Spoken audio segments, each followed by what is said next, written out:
Alright, what's up everyone? Welcome to another episode of the Strength Classroom. Today I'm showing you my heavy workout of the week. We'll call it max effort just for simplicity's sake. It's not really, but we'll keep with the conjugate style named workouts. So last 2 weeks, I did normal dips with maybe, let's say, a slow eccentric. Here I decided to change it up a bit.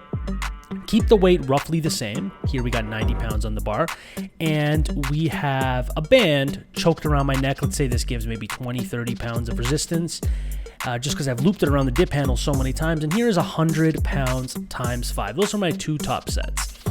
And I don't really know what the down sets were, but in later workouts, you'll find some other ways that I've been able to modify the max effort method with a more let's say hypertrophy / bodybuilding approach.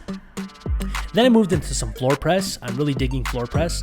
I did 225 for, as you saw on the screen, a set of 8, set of 8, set of 6, set of 6, and I rested roughly 2 to 3 minutes between sets. I did make a video saying I don't like straight sets, but they can be effective sometimes. If you need to progress in some other ways, go check out that video.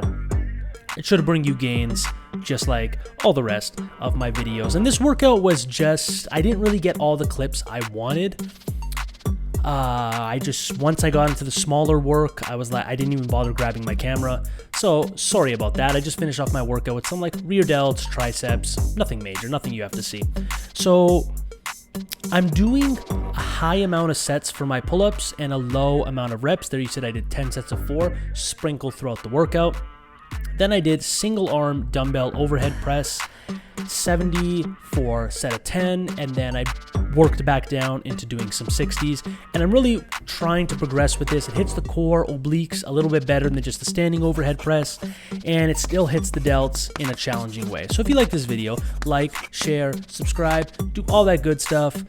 Leave a question for me in the comments if you have any, and as always, class is dismissed.